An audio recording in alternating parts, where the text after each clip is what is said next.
నమస్తే welcome to our channel. Tirumala Sri Venkateswara స్వామిని రాజకీయాల్లోకి లాగుతూ నిత్యం తిరుమల పైన ఆరోపణలు చేస్తున్నారు. మరీ ముఖ్యంగా చూసుకున్నట్లయితే భూమన కరుణాకర్ రెడ్డికి సంబంధించినటువంటి ఆస్తుల వివరాలు కానివ్వండి, ఆయన చేస్తున్నటువంటి కామెంట్స్, ఆయన చేస్తున్నటువంటి ఆరోపణలు ప్రస్తుతం సోషల్ మీడియాలో వైరల్ గా మారాయి. మరి 2014 అఫిడవిట్ లో ఆయన కుటుంబ ఆస్తులు ఏ విధంగా ఉన్నాయి, ప్రస్తుతం ఏ విధంగా ఉన్నాయి, అసలు భూమన కరుణాకర్ రెడ్డి చేస్తున్నటువంటి కామెంట్స్ ని ఎలా చూడాలి, ఈ ఆస్తులను ఏ విధంగా చూడాలి తెలుసుకునే ప్రయత్నం చేద్దాం. దీన్ని విశ్లేషించేందుకు మనతో పాటుగా ఉన్నారు NRI TDP spokes person Venugopal Reddy గారు. నమస్తే సార్. నమస్కారం. సార్, భూమన కరుణాకర్ రెడ్డి అసలు రాజకీయ లబ్ధి కోసం పవిత్రమైనటువంటి స్థలాలని, ఏ స్థలాలనైనా సరే, ఏ గుళ్ళనైనా సరే రాజకీయాల్లోకి లాగకూడదంటారు. కానీ కలియుగం శ్రీ వెంకటేశ్వర స్వామి వారి సన్నిధిని ఏ విధంగా ఉపయోగించుకుంటున్నారో అంటూ వైసీపీ వాళ్ళపైన చాలా మంది ఫైర్ అవుతున్నారని చెప్తున్నారు. ఈవెన్ వైసీపీ వాళ్ళు కూడా టీడీపీ పైన, కూటమి పైన ఆరోపణలు చేస్తున్నారు. అయితే ఇవన్నీ పక్కన పెడితే ప్రస్తుతం భూమన కరుణాకర్ రెడ్డికి సంబంధించినటువంటి కుటుంబ ఆస్తుల వివరాలు వైరల్ గా మారాయి. 2014 ఎన్నికల అఫిడవిట్ లో ఆయన దాఖలు చేసిన ప్రకారం ఆస్తులు ఏ విధంగా ఉన్నాయి, మరి 2000 ఇప్పుడు ఆయన కుటుంబ ఆస్తులు ఏ విధంగా ఉన్నాయి, అసలు ఏంటి ఇంత వ్యత్యాసాన్ని ఎలా చూడాలంటూ కొందరు కామెంట్స్ చేస్తున్నారు. దీనిపైన మీ అభిప్రాయం ఏంటి? చాలా మంచి పాయింట్ ట్రై చేశారమ్మా. ఈరోజు అన్ఫార్చునేట్ ఏంటంటే తిరుమల తిరుపతి దేవస్థానం అనేది హిందువుల పవిత్ర పుణ్యక్షేత్రం. కొన్ని కోట్ల మంది ప్రపంచవ్యాప్తంగా ఉన్న తెలుగు వాళ్ళు అవ్వచ్చు, హిందువులు అవ్వచ్చు, ఈరోజు దేవదేవుని మీద ఇలాంటి నిందలు, ఇలాంటి ఆరోపణలు రోజు రావడం అనేది చాలా దౌర్భాగ్యమైన పరిస్థితి. దీన్ని కూడా రాజకీయాలకు వాడుకుంటూ రాజకీయం చేస్తున్న ఈ సోకాల్ భూమన కరుణాకర్ రెడ్డి ఎవరైతే ఉన్నారో, మీరు చెప్పినట్టు 2014 ఎన్నికల ముందు టీటీడీ చైర్మన్ అవ్వకముందు, ఎమ్మెల్యే అవ్వకముందు ఆయన ఆస్తుల అఫిడవిట్లో 6 కోట్ల రూపాయలు మాత్రమే చూపించాడు. అది కూడా ఇంక్లూడింగ్ ఫిక్స్డ్ అసెట్స్, తర్వాత ఆయన ఆస్తులు అన్ని కలిపి కూడా 6 కోట్ల రూపాయలు చూపించాడు. 6 కోట్ల రూపాయలు చూపించాడు. మీరు కావాలంటే 2014 అఫిడవిట్ చూసుకోండి, అనేది అర్థమవుతుంది. ఈరోజు ఆయన పరిస్థితి ఏంది అందరికీ తెలుసు, రాష్ట్ర వ్యాప్తంగా ప్రజలందరికీ కూడా తెలుసు. భూమన కరుణాకర్ రెడ్డి ఆస్తుల విలువ ఎంత, ఆయన తిరుపతి తిరుమల దేవస్థానాన్ని టీటీడీ చైర్మన్ ఎలా వాడుకున్నాడు, ఎమ్మెల్యే హోదాలో ఉన్నప్పుడు ఎలా వాడుకున్నాడు, జగన్మోహన్ రెడ్డి గారి, వైఎస్ఆర్ గారిని అండగా చూపించుకుంటా తిరుపతి పుణ్యక్షేత్రం, తిరుమల దేవస్థానం సరౌండింగ్స్లోనే ఎన్ని వందల కోట్లు సంపాదించడం అనేది అందరికీ తెలుసు.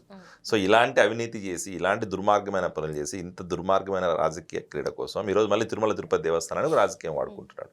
ప్రతిరోజు పొద్దున్న లేసి ఏం చెప్తున్నాడంటే, దేవదేవుడు అంటే నాకు చాలా భక్తి ఉంది, దేవదేవుడి మీద నిందలు మోపాల్సిన అవసరం లేదు, మా కలియుగ దైవం మా ఇంటి లెవెల్పు అని చెప్పి చెప్తాడు. బట్ పొద్దున్న చేస్తే రాజకీయం చేసేదంతా దేవదేవుడి చుట్టూనే రాజకీయం చేస్తాడు.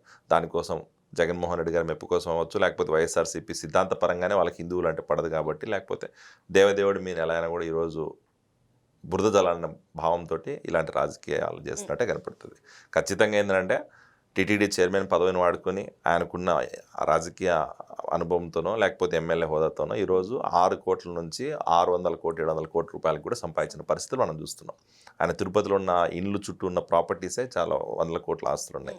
వాళ్ళ కొడుకు ఇంకా అయితే ఆయన ఇంకొక, ఆయన ఏమో అభినయ ఆయన పేరు, ఆయన అభినయం ఎట్లుంటుందంటే నాకు ఏం తెలియదు అన్నట్టు ఉంటుంది. బట్ ఆయన చేసేది అంతా కూడా ఏంటంటే తిరుపతి చుట్టుపక్కల ఎక్కడ గల్లీలకు పోయినా ఆయన కబ్జాలా కనపడతాయి. సామాన్య ప్రజలు ఎక్కడన్నా భూమి కనపడితే, ఖాళీ ప్లేస్ కనపడితే దాని పక్కన ఆయన కబ్జాలో కూర్చోవడం, ఆస్తులు రాకపోవడం, వాళ్ళని భయపెట్టడం, భయభ్రాంతులకు గురి చేసి తిరుపతి ప్రాంతంలో 100 కోట్ల ఆస్తులు సంపాదించిన కుటుంబం ఏదంటే భూమన కుటుంబం.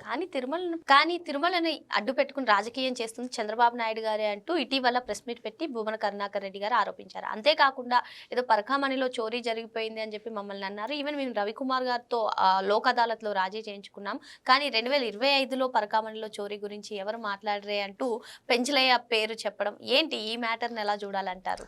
ఈ విషయం చాలా హాస్యాస్పదంగా ఉంటుంది. ఎందుకంటే మీరు ఒకసారి చూసుకుంటే రికార్డ్ హిస్టరికల్ చూసుకుంటే, ఈ పెంచలయ్య అనే పర్సన్ ఎవరైతే ఉన్నారో, లేకపోతే పరకామణి దాంట్లో ఎవరైతే ఇన్వాల్వ్ అయ్యారో, ఈ పర్సన్స్ ఎవరు అపాయింట్ చేశారమ్మా? 2023, 2024 టైంలో ఆయన, లేకపోతే మన వైవి సుబ్బారెడ్డి గారు టీటీడీ చైర్మన్ ఉన్న టైంలో వీళ్ళే అపాయింట్ చేశారు. వాళ్ళందరూ కూడా వైసీపీ సింపథైజర్స్. పెంచలయ్య అనే పర్సన్ 2023లో భూమన కరుణాకర్ రెడ్డి అనే పర్సన్ 3 లక్షలు 4 లక్షల రూపాయలు లంచం తీసుకొని, ఫ్రీగా ఏమీ లేదు, అక్కడ జాబులు అమ్ముకున్నాడు. ఈరోజు ఆయన బహిరంగ చెప్తున్నాడు, కొండ మీద ఈరోజు కూడా 2000 మంది ఎంప్లాయీస్ మా వాళ్ళు ఉన్నారు అంటున్నాడు. అంటే ఏం చేసావు నువ్వు? టీటీడీ చైర్మన్గా ఉండి నువ్వు చేసింది ఏంటంటే నీ కుటుంబం కోసం, లేకపోతే నీ ఓటు బ్యాంక్ కాపాడుకోవడం కోసం, లేకపోతే నీ డబ్బులు సంపాదించుకోవడం కోసం తిరుమల తిరుపతి దేవస్థానంలో కాంట్రాక్ట్ పొజిషన్స్ కూడా అమ్ముకున్న దరిద్రమైన దౌర్భాగ్యమైన పరిస్థితి ఏంటంటే అది భూమన కరుణాకర్ రెడ్డి. అలాంటి మనిషి ఈ పెంచలయ్య అనే పర్సన్ కూడా అదే కేటగిరీలోకి వచ్చినాడే. ఆయన ఈరోజు నువ్వు ఇచ్చిన యాక్సెసే కదా, నువ్వు కాంట్రాక్ట్ పొజిషన్ ఇచ్చావు 2023లో, అక్కడితో ఆక్కకుండా మళ్ళీ ఏం చేసావు, ఈరోజు లాకర్ రూమ్కి, సేఫ్ రూమ్కి యాక్సెస్ ఇచ్చావు, దానికి ఇన్ఛార్జ్ అపాయింట్ చేసావు. సో ఆ యాక్సెస్ ఇచ్చావు కాబట్టి ఆయన ఈరోజు గోల్డ్ చోరీ అయినా లేకపోతే సిల్వర్ చోరీ అయినా కూడా, బంగారైనా వెండైనా దొంగతనం చేయగలిగాడు, కొన్ని కోట్ల రూపాయల బంగారాన్ని బయటికి తీసుకురాగలిగాడు. దాన్ని ఈరోజు కూటమి ప్రభుత్వం బహిర్గతం చేయాలా, కూటమి ప్రభుత్వం దాని మీద ఇన్వెస్టిగేషన్ చేయాలని చెప్పి ఉద్దేశంతో బిఆర్ నాయుడు గారు, ఇప్పుడు ప్రస్తుత టీటీడీ చైర్మన్ ఉన్న బిఆర్ నాయుడు గారు అపాయింట్ అయిన తర్వాత ఈ పెంచలయ్య అనే పర్సన్ మీద నిఘా పెట్టి, ఎందుకంటే టీటీడీలో చాలా అవినీతి జరిగింది. 2019 నుంచి 24 వరకు ఏదైతే వైసీపీ అధికారంలో రోజుల్లో వాళ్ళు చేసిందో ఏంటంటే, తిరుమల తిరుపతి దేవస్థానంలో ఉన్న ఈ కోట్ల ఆస్తిని వాళ్ళ స్వలాభం కోసం, లేకపోతే తిరుమల తిరుపతి దేవస్థానంలో ఉన్న కాంట్రాక్ట్ పొజిషన్స్ అవ్వచ్చు, లేకపోతే అక్కడ పైన జరిగే వ్యాపారాలు అవ్వచ్చు, లేకపోతే తిరుమల తిరుపతిలో వచ్చి మనీ అవ్వచ్చు, అన్నీ కూడా వాళ్ళ స్వలాభం కోసం వాడుకున్న పరిస్థితి. వైవి సుబ్బారెడ్డి అయితే నెక్స్ట్ లెవెల్. ఇంకా ఆయన ఏంటంటే గోశాల పేరుతో ఒక రాజకీయం డబ్బులు సంపాదించాడు, శ్రీవాణి ట్రస్ట్ అని చెప్పి కొన్ని 100 కోట్లు సంపాదించాడు. వాళ్ళ వైఫ్ అయితే ఇంకా అసలు తివదేవుడు తప్ప మాకేం సంబంధం లేదంటే అది మళ్ళీ బయటకు వచ్చి చర్చిలో ప్రార్థన చేస్తారు. భూమన కరుణాకర్ రెడ్డి అయినా, వైవి సుబ్బారెడ్డి అయినా, వైఎస్ జగన్మోహన్ రెడ్డి గారైనా, వీళ్ళందరూ కూడా ఏంటంటే బయట వాళ్ళ సిద్ధాంతం, వాళ్ళ మతం ఏంటంటే క్రిస్టియన్ మతం. హిందువు కేవలం రాజకీయం కోసం, వాళ్ళ స్వలాభం కోసం, వాళ్ళ డబ్బుల కోసం. సో ఈ రకంగా ఏంటంటే పెంచలే అనే పర్సన్ ఎంకరేజ్ చేసింది వాళ్ళు, పరకామని చోరీ అవడానికి రీజన్ వాళ్ళు. మళ్ళీ తీసుకొచ్చి ఈరోజు చంద్రబాబు నాయుడు గారి మీద అంటే ఏమని అర్థం అంటే? అయితే భూమన కరుణాకర్ రెడ్డి గారి గురించి, అంటే కూటమి ప్రభుత్వం అధికారంలోకి వచ్చినప్పటి నుంచి కూడా తిరుమల పైన ఆరోపణలు, టీటీడీ పైన ఆరోపణలు చేయడం ఇలా చాలా చేస్తున్నారు. ఆయనకు సంబంధించినటువంటి వాస్తవాలు కూడా బయటకు వస్తున్నాయి. ఈవెన్ విగ్రహం అప్పుడు కానివ్వండి, లేదంటే మద్యం సీసాలు వేసినప్పుడు కానివ్వండి. కానీ మీ కూటమి నేతలు కానివ్వండి, అటు టీటీడీ పాలక మండలి సభ్యులు, చైర్మన్ గారు కానివ్వండి, భూమన కరుణాకర్ రెడ్డికి చెక్ పెట్టట్లేదు, కనీసం స్పందించట్లేదు అనే వాదనలు కూడా వినిపిస్తున్నాయి. ఇది ఎలా చూడాలి? ఇక్కడ చెక్ పెట్టడము లేకపోతే భూమన కరుణాకర్ ఎదుర్కోవడం అనేది మ్యాటర్ కాదమ్మా. మాకంటూ ఒకటి ఉంది, స్టాండ్ ఉంది. ఏంటంటే శ్రీ వెంకటేశ్వర స్వామిని మా నాయకుడు చంద్రబాబు నాయుడు గారు ఇలవేల్పు.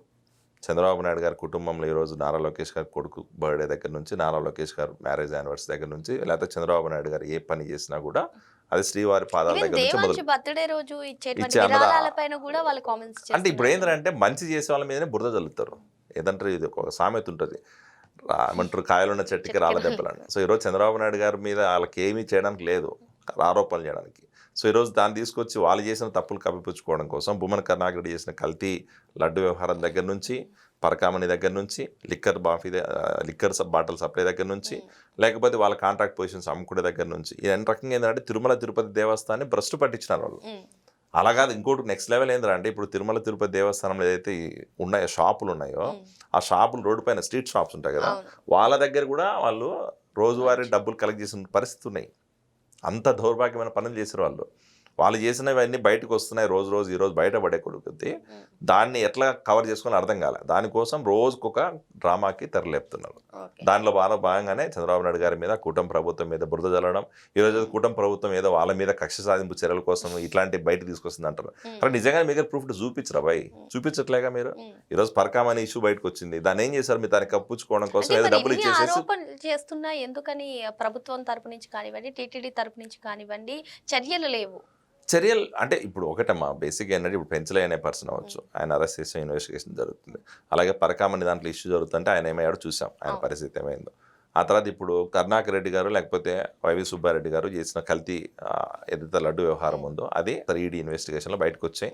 ఆల్రెడీ సుప్రీంకోర్టులో ఉంది, దగ్గరలోనే తీర్పు రాబోతుంది. ఖచ్చితంగా కల్తీ లడ్డులు ఎవరైతే ఇన్వాల్వ్ అయ్యారో వాళ్ళందరూ కూడా అరెస్ట్ అయ్యే పరిస్థితి ఉంటుంది. ఎందుకంటే అది కొన్ని కోట్ల మంది హిందువుల మనోభావాలు దెబ్బతీసింది. ఈరోజు మనము ఆంధ్రప్రదేశ్ రాజకీయం కోసమో చంద్రబాబు నాయుడు గారు దానికోసం వదిలేసేయండి.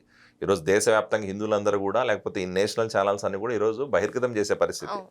మీరు ఒకసారి చూసారు అర్నాబ్ గారు ఎలా మాట్లాడారు మన సుప్రీంకోర్టు ఇది ఇచ్చిన తర్వాత, రిపోర్ట్ వచ్చిన తర్వాత. సో అలాంటి పరిస్థితుల్లో మనం వాళ్ళ మీద యాక్షన్ తీసుకోవడం అసలు లేదు. ప్రజలు తిరుగుబాటు చేస్తున్నారు. ప్రజలు ఈరోజు అంటే ప్రజలే తిరుగుబాటు చేస్తారని ఊరుకునే కొద్దీ వీళ్ళు టీటీడీ వంటి పవిత్రమైనటువంటి పుణ్యక్షేత్రం పైన ఎక్కువగా ఆరోపణలు చేస్తున్నారు అని చెప్పి నెగిటివిటీ కూడా వస్తుంది. మరి ఎలా అంటే ఇది రాజకీయ, ఇప్పుడు ప్రజలకు కూడా తెలుసమ్మా. ఇక్కడ ఏంటంటే మనం ఒకటి అబ్జర్వ్ చేయాలి, ప్రజలకి వాస్తవాలు తెలుసు. కల్తీ మద్యం ఎవరు చేశారో తెలుసు, పరకామని ఇష్యూ ఎవరు చేశారో తెలుసు, లేకపోతే మద్యం బాటలు ఎవరు చేశారో తెలుసు, లేకపోతే ఇంకా కాంట్రాక్ట్ పొజిషన్స్ ఎవరు అమ్ముకున్నారో తెలుసు ప్రజలకి. ఇవన్నీ కూడా బయట పెడుతుంది ఎవరు? కూటమి ప్రభుత్వం. కాకపోతే ఇక్కడ ఒక్కటి ఏంద్రా అంటే మీరు అన్నట్టు ఇవన్నీ చేసిన వాళ్ళు కూడా మళ్ళీ బయటకు వచ్చి ప్రెస్ మీట్ పెట్టి అబద్ధాలు చెప్పి అబద్ధాన్ని నిజం చేయాలని ప్రయత్నం చేస్తాను చూసాం. అది దుర్మార్గం. దాన్ని కవర్ చేయడం కోసం, దాన్ని మనం కౌంటర్ చేయడం కోసం మా పార్టీ నుంచి ప్రయత్నాలు జరుగుతున్నాయి. మేమేంద్రంటే సిద్ధాంతపరంగా ఒక స్టాండ్ తీసుకొని దేవదేవుని రాజకీయంలోకి వాడుకోకూడదనే ఉద్దేశంతోనే ప్రతిసారి మేము వెంకటేశ్వర స్వామి దాంట్లో రాజకీయం చేయట్లేదు.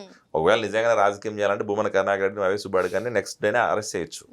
ఎందుకంటే వాళ్ళ ప్రతిరోజు చేసేది ఇదే కదా. ఇంకోటి ఏంటంటే తప్పు చేసాడా లేదని పక్కన పెడితే ఒక దేవదేవుడు పవిత్ర పుణ్యక్షేత్రం మీద ఇలాంటి కామెంట్లు చేస్తున్న వాళ్ళని అరెస్ట్ చేయడానికి ప్రభుత్వానికి ఉంది. ఎందుకంటే వీళ్ళు అనవసరంగా లా అండ్ ఆర్డర్ని ఇది చేస్తున్నారు, ఇబ్బంది పడే పరిస్థితి, ప్రజల్ని అనవసరంగా ఇబ్బంది పెట్టే పరిస్థితి ఉంది. సో ఖచ్చితంగా వాస్తవాలు బయటకు వస్తాయి రాబోయే రోజుల్లో. వాస్తవాలు బయటకు వచ్చిన దాకా వీళ్ళ మీద యాక్షన్ తీసుకుంటారు. కల్తీ మద్యం కేసులో ఎవరైతే ఇన్వాల్వ్ అందరూ కూడా అరెస్ట్ అవుతారు. వాళ్ళు చేసిన స్కామ్లన్నీ కూడా బయటకు వస్తాయి దగ్గరలో. Okay sir. కక్ష రాజకీయాలు చేయడం కూటమి లక్ష్యం కాదని, దేవదేవుడికి అపచారం చేసినటువంటి ప్రతి ఒక్కరిపైన యాక్షన్ ఉంటుందని, ఖచ్చితంగా ఉంటుందని చెప్పి సార్ చెప్తున్నారు. మరో అంశంతో మళ్ళీ కలుద్దాం. Thank you sir. Thank you.